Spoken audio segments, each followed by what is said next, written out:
All right, wrestling fans, we are more than 24 hours removed from Raw. He's Danny, I'm John. We're going to review it. We're going Took to us that time to process what we had seen on our. yeah, and there's a lot that we're going to process, unpackage, and pick apart because 2 weeks ago, great Raw. This past Raw, not so good. And I heard, I don't know if you heard the same thing, Danny, but Triple H had more control over the Raw from 2 weeks ago. That is correct. That is what I read. And I was just reading today that apparently a lot of the creative decisions do go through Bruce Pritchard. Pritchard. I don't know how to pronounce his last name.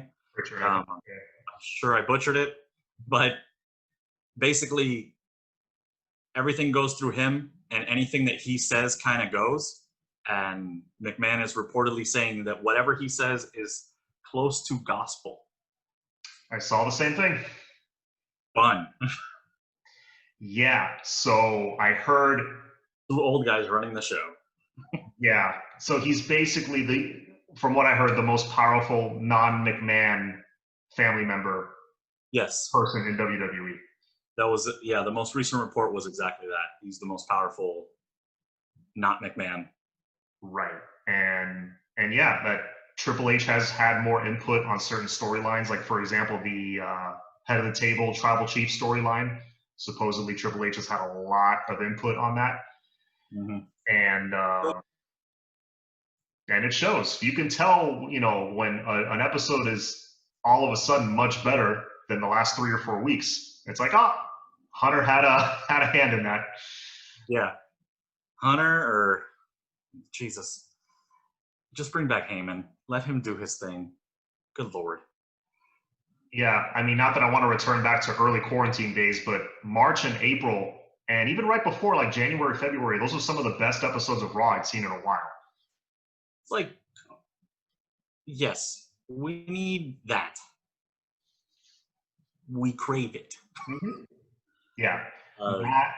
This Raw started off on a just dud of a segment for me. Started with the Randy Orton on a moment of bliss, and the Fiend showed up later. Orton went on and on and on about finding the Fiend's weakness, and he kind of figures it's Alexa Bliss, and then lights went out, and lights came back on, and he was carrying Alexa Bliss, and she was staring at him like he was Ryan Cabrera, and and then the Fiend came out, and he kind of just like begged for her to be put back in her arms, and he just handed her back to him. It was he just walked away saying like, "Who's laughing now?" And I was like, "No one's laughing. We don't know what the hell just happened." This was the first bad segment involving the Fiend, and that's another thing I'm hearing, that there's a lot of disagreement as to how to book the Fiend now backstage. Hunter's getting his input. Bruce Pritchard, I'm sure, is giving his input, and I had yet to see a bad segment of any kind with Fiend or Bray Wyatt up until Monday night. Hopefully they can rebound from this. I think that they actually could have drawn that whole thing out, and like Randy Orton could have potentially kidnapped Alexa Bliss, and you could have kept that going like the whole night. But it stopped. It was a one-off. He just handed her back off, and it was like, okay, the hell is that about? I hope they build on it. I hope we're both wrong in a week about this, and that they, he does something even crazier to Alexa Bliss other than just a handoff. Right. And I hope Bray kind of swerves us all, and it turns out Alexa is not his weakness at all. He's just kind of playing Randy Orton somehow. Yeah, that would be cool too. Because this whole thing makes Bray look weak, I think. It makes the Fiend look weak, which is the opposite of what you want to do. Yeah. And yeah, we can just, put that one to bed.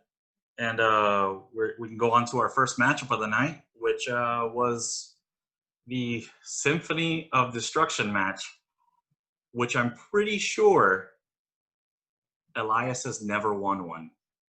I think he's been in 3, and I think he's lost all 3. Yeah, yeah. You look I back. don't know why they're burying this man, but they are. They just are. They're doing a push berry, like they're like they're doing with Retribution. They're pushing you, but you're losing. I hope maybe they one thing that I will mention apart from the scary spot at the end, Elias came out to his own music playing, and I Hmm. thought that was cool. I hope that's the theme music going forward, and he actually has theme music and not just the strumming of the guitar one time and that's it. Yeah, no, I've heard like you hear his music more often now that he's come back recently. Like I hope it seems like that's a permanent change. I hope so. Yeah, I hope it gets to the point that people are singing along, um, like like they do for Le Champion over at AEW. I don't think it'll ever get to that, but We'll see. uh, Holding out hope. But yeah. yeah, that match was a disaster for the most part. Um, lots of lots of guitars, lots of a lot of ukuleles. I don't know why there were so many, but at one point, R-Truth was in the match because he was hiding in a piano, and then the whole cavalcade of 24/7 contenders ran after him, and Elias annihilated like two or three of them. And the Truth is still our 24/7 champion because he had to make his mandatory appearance. Hmm. And then I thought Jeff Hardy died at the end. As did I. I think he's down to his second to last life, if my count is correct.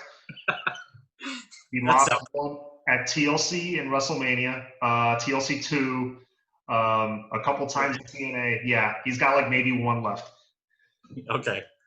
Yeah, he did a scary swanton bomb off the post Hmm. over the stairs, the steel stairs, onto a table, but his head hit the corner of the stairs. The back of his neck hit the corner of the stairs. Yeah. He got the win, but I'm with you. I think he lost the life on this one. Hmm. Yeah, it's almost like I think he thought what we all thought, like, oh, you didn't think that went through. Like as soon as he hit it, I it's like, damn, I guess, forgot about the step. but reports said that he was walking and talking after the match like normal. Doesn't mean he may not have a concussion. That's true. He may have one. I hope that I would assume that they're making him do the proper testing for it because that was scary. Yeah. Well, the concussion Legitimately feared, protocol. Yeah. legitimately feared for his life. Like that, the one time that like Enzo Amore hit the bottom rope, and I thought he died because he just like collapsed onto the floor. I thought he died. He bounced off the ring apron, the hardest part of the ring, and just died on the outside. Yeah. Yeah, he just collapsed, and I was like, "Oh shit! I've seen somebody die on television." That's Scene of death. okay. So anyway. So digress, Hmm. and then we have nonsense. We have retribution, and I don't know what to do about it anymore, other than just laugh. I don't know. I know what to do. Change the channel. That's what I do. Change the channel. But I How can't can I change the because channel with we Alex? have a wrestling podcast. How can I change the channel? The guy's name is Slapjack. I gotta see it. Yeah. So we continue this nonsense, and yeah, I mean, their one redeeming quality is Mustafa, who has pretty good mic skills. They've actually, just side note, they've been pronouncing his name differently in the recent weeks. It's Mustafa, is the way that they've been pronouncing it. I hope that that's right. I don't know. Whatever. Ali. It's just going to be Ali eventually. Remember, everyone loses their first. That's a fair point. Yeah. So yeah, it was Slapjack versus Ricochet. Slapjack actually got a win, so that was fun off a distraction of Ali. But and then halfway through the match, Dana Brooke appeared out of nowhere Hmm. and slapped Ali. Why? No idea. Just to give Mia, sorry, give Reckoning because that is a new character that we don't know. We've never seen her before, and that's to give her a new opponent. Which, by the way, before we get into that, we got to see Ricochet's entrance for it seems like the first time since NXT, so that was nice. I suppose. I love Ricochet's entrance. I don't know, that's just me. He can do no wrong. should not be on a microphone. That's the only thing about him. Don't be on the microphone. Do your entrance thing with the smoke and just do flippy shit. Go back down to NXT maybe. I think that might be the best move for him right now. Maybe, unless if he's going to join Retribution or the Hurt Business. Maybe. I don't know. Stay tuned. Don't join anything. Anyway, so Don't join anything. after that match where they get a much needed victory for their group, I thought. So what happened next? We had a Miz TV. We went to a Miz TV, and Miz, he did his thing. He cut one of those promos that you're like, oh, I think he went too far. I think he went personal. And he went on Sheamus, and I was like, dear Lord, he ripped him. And I was, do yourself a favor and watch it if you have not, because it was The Miz being The Miz, and I thought that he went too far. It reminded me of the one that he cut on Daniel Bryan on Talking Smack, and I thought that Daniel Bryan was actually going to murder him. Oh, the one he cut on Daniel Bryan on Talking Smack was straight up real. I think it was like he was planning to cut a promo, and Daniel Bryan touched a nerve, and he just went off on him. Yeah, this one was clearly planned because Sheamus didn't really poke him, but he poked Sheamus, and I don't want to poke Sheamus. It was meant to generate some heat, which The Miz is one of the best in wrestling at doing that. He's great at it. Give him his due on that, and that was all to build toward our main event for the night, which was Sheamus teaming up with Drew McIntyre versus Miz and Morrison, and it did its job. It set everything up very nicely. Yes. By the way, did you hear, or have you seen Sheamus's new nickname because of his new attire and gimmick and everything? I think it was like Gangs of New Sheamus or something. I like it. Yeah. And I dig everything that they've done with him. I love the new outfit, everything about it is awesome. It's a nice change. I'm not ever really crazy about anything Sheamus does. That's just my opinion, but we'll see. I like the combed hair to the side because it's been in a hat. He looks like, I don't know, dirty. Like he's been through some stuff. Yeah. And I like it. 1920s New York, apparently. Yeah, Gangs of New York. I'm all for it. I love that movie, so let's keep playing on that because I dig it. Yeah. Then we got something that I don't really care for, but we're going to talk about it anyway. There was a few of those on Raw, but go ahead. You're like, yeah, you didn't really narrow it down much. Yeah. We got anything involving Lana just irks me at this point. Like, I don't care to see her on my screen. Yeah, it just seems like, which is because they paired her with Asuka. Yeah, and it just seems like she doesn't have really any chemistry with anybody in the ring. Mm-mm. Her timing is really off. It feels like, yeah, I don't know. And this all better lead to, it really doesn't matter with Lana at this point. It all better lead to Nia and Shayna feuding with each other. Imploding, yeah. And pushing Shayna to the moon. That's what I hope this all does. I hope so. That's clearly a person that needs to benefit from this the most, in my opinion. And we saw her at NXT. We know what she can do. Give her the ball. Let her run with it. The main roster knows what she can do. She obliterated everybody in the Elimination Chamber. Yeah, very true. Very true. So yeah, we can officially stop the count at 9 weeks. Lana didn't go through a table. She actually ended up picking up the win in the match. She got the pinfall.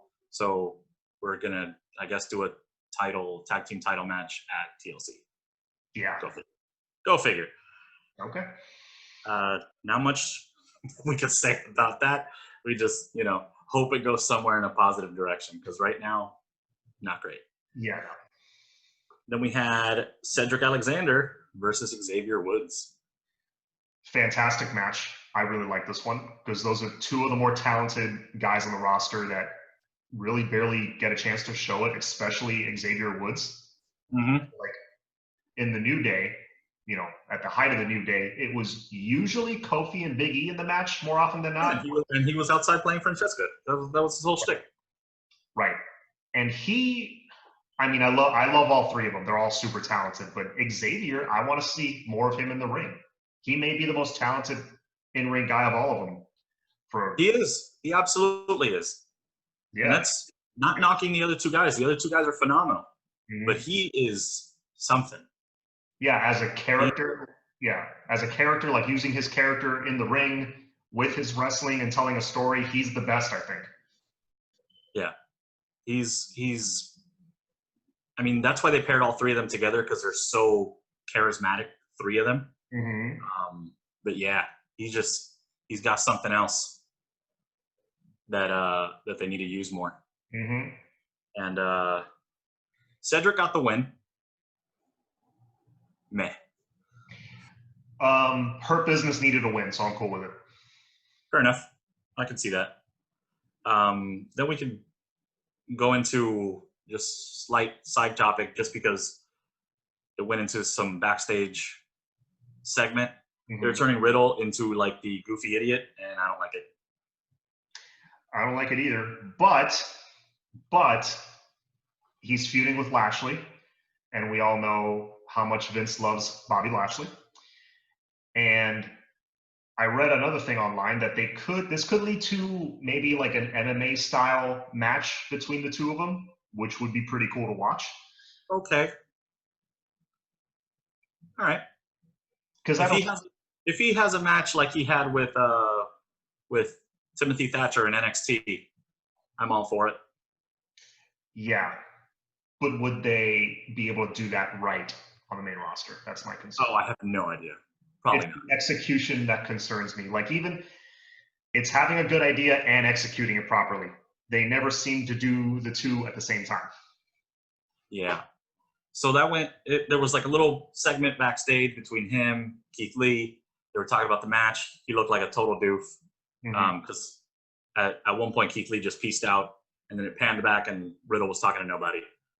It led into our match between Styles, Riddle, and Keith Lee, which was a great match. I loved it. AJ Styles won, so I called it. I figured you'd be right. I was just hoping Keith Lee. I was hoping you'd be wrong and it would be Keith Lee, but I don't think it's his time yet. But it will be. It will be. Somebody needs to go. Depending on who the champion is, I would probably like a heel Keith Lee, maybe. Not 100% sure how that looks, but I'm for it. If like Drew still has it, that's the only way to do it. Yeah, maybe. I mean, you could get away with face versus face. They've done it before if they're just like both huge stars. Yeah, and then we get to go into something that I want, that just because I want to pick it apart. Dana Brooke fought Reckoning. Let's talk about this. So, you told me earlier in the week that this might have been a call from Vince to the referee. I've read that on multiple sites at this point, that Reckoning, during the match, lost her mask and gasped. It was Mia Yim the whole time. We've known this for 3 months, but go on. Yeah, the blue hair had no bearing whatsoever in my decision. Okay, so she lost the mask, and then Dana Brooke picked up a win via a roll-up. Why? To just end it quick. End it quick. I mean, we all saw it. We can all, like, most of us record the stuff. Like, I can rewind and pause it, and I can see Mia Yim's face the whole time. It's done. Continue with the story. The show must go on. Dana Brooke has to lose. That's what she's put on this earth to do. Yeah. Yeah. So WWE has found a way to make AEW's Dark Order look amazing.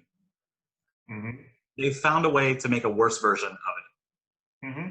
And boy, if they're just trying to outdo each other as to who could do the sloppiest heel stable, Hmm. the WWE wins now. They won. Fine. They are the champions. So, yep, just round of applause. Good job. Hmm. You won. World's No, best. they haven't won until they've rammed it down our throats until all the way up to WrestleMania. Watch. We're like, what? Somebody from Retribution is going to win the Royal Rumble. It's just because. I hope not. All right. Then we cut to backstage. Hmm. Miz and Morrison are trying to butter up AJ Styles, and they give him a peach pie. Yes, I saw that. That was the thing that happened. Cheesy, typical WWE nonsense that happens backstage. Hmm. Don't care for it. It was alluding to that, AJ Styles should, interfere in their match and help them win and overcome Drew McIntyre and Sheamus. It was all implied. It was really dumb and insulted my intelligence. They even made it more so. They insulted me even more because then they put AJ Styles on commentary during that match, but we'll get there. Yeah. I feel like these are all things that would have worked better in like 1995, and Vince's brain is still back there. You know what? Outdated humor. Maybe it works on 9-year-olds now. It's just not working on me now. Good point, because that's the demo. Who's buying T-shirts? That's the demo. Yeah, you know what? Maybe it's working on the kids, and you and I are supposed to have kids that we're taking to this thing. So whatever. We're just angry nerds in Vince's eyes. And then we had another segment backstage because we can't get enough of those. And that was between Riddle and MVP. MVP calls him an idiot. I agree, because that's what they're doing. And then he gets annihilated by Bobby Lashley. So that's going to start there. Yeah. And again, I hope we get to the point that you're talking about. Yeah. I hope we get an MMA style match. I just don't see Lashley in a comedic style feud. So I hope this leads to something more serious for Riddle. Maybe come match time, because you know how he loves to pair the really serious guy with the idiot. Yeah. Look, man, it only worked once, and it was the Broserweights, and that's it. But that means Vince is going to try it like 72 more times. So he's probably, what's probably going to happen? Fine, bring Pete Dunne. Bring it. That I would be all for. After War Games, bring up Pete Dunne and bring the Broserweights back together. Done. I'd be all for that, because the Broserweights were, unfortunately, because of the Rona, split apart at their peak. Yeah. And then we'll just go on to our last match of the night, which was the main event. Drew McIntyre. Should not have been the main event, in my opinion. But no, the triple threat number one contender match should have been, but whatever. Yeah. We had Miz and Morrison out there. Usual antics. They tried to escape. They tried to leave. Miz tried to leave. He got dumped back over by Drew McIntyre back into the ring.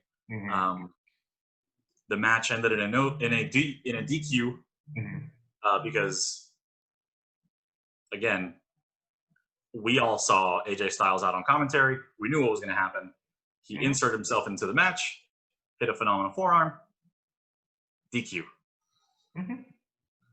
And then they teased a Miz cash-in, and by that time, Drew McIntyre had miraculously recuperated, and The Miz got a Claymore for his trouble.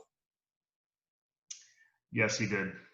It was a nice Claymore. I love that finisher, but I love it too. We all know how this is going to end. It's just, they've made Drew McIntyre look like Superman all season, which is fine. He's red hot right now, and they should book him that strong. But It's we going all to end know. in the Miz losing. It's fine. I don't care. Yeah, it's going to end. Drew is going to overcome all odds, beat AJ. Miz will cash in somehow and lose his cash in. I don't see Miz becoming champion, at least that way. Yep, I totally agree. I will touch back. Before that match, Drew had a little promo that he cut that he spoke about that he would like the opportunity to face the big dog once again down the road, and I'm all for it. And he's also looking. He also said in that same promo that he's looking forward to AJ Styles and having that match with him. So I'd be all for a Roman Reigns match again. That was awesome. And AJ Styles and him, I think, are going to put on a heck of a show. They will. There's no way those two can have a bad match. So yeah, I totally agree. Impossible. I'm looking forward to that. So overall, I give this episode of Raw a hard C- if I had to grade it. It was barely passable, and that's being kind. Yeah, I know that it's 3 hours. I think they should seriously debate cutting that last hour, making it a 2-hour show. And that's something I was going to mention. Maybe why they didn't go with the main event quality match as the main event is because the last hour of Raw is its lowest rated hour. That's fair. I mean, but it's a self-fulfilling prophecy if you're going to put the non-main event not last.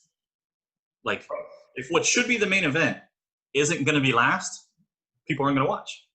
There's your problem. It's like our third hour is our lowest rated. Whose fault is that? Yeah, it's like it's or like, oh, we're going to put that one, and that's going to put we're going to put that at the 9:45 slot or 9:30 slot to close it out to 10 o'clock. Like, okay, I'm exhausted after that one, and I'm done. And Raw at 10. There's enough shows. There's Raw, there's SmackDown, there's NXT UK, there's 205 Live, there's main event. You have enough time for everyone. Less backstage stuff with peach pies, less of that nonsense, and more wrestling, more storytelling in the ring. Other promotions get away with it just fine. Yep. So anyway, that's just me. We I don't think we touched on it. We lost a legend today. I was just going to say, yes, rest in peace to the first ever Intercontinental Champion, the creator of the Royal Rumble, the WWE Hall of Famer, Pat Patterson. And first of that generation, first openly gay wrestler. And first openly gay wrestler, yes. Yeah. It was really awesome. And he gave a lot to the sports entertainment world, and it's a little less bright today. Yeah, you see on social media, if you follow pretty much any wrestler, they posted something about him and a personal story, so you can see how many lives he touched in the industry. Yeah, he talked to seemingly everyone, and always had something to say. He was either trying to make somebody laugh or crack a joke, or he was like that. And we lost him to cancer today, and it's a sad day. Yes, so we will end on that, I think, and we will be back on a brighter note. We will be back after probably Thursday to report on the Winter is Coming Wars. The Wednesday Night Wars. Winter is coming. So we'll be talking about that card for AEW. We'll be talking about what NXT has planned, because we honestly don't know. They must have some kind of show plan to compete with that. That's the go-home show for War Games, so they got some stuff to do. Yeah, well, there's stuff to do, so we'll see. All right, so we'll end on that note. See you guys in a few days. Until then, take care. Like, and subscribe. Like, share, and subscribe. Yes. Love you guys.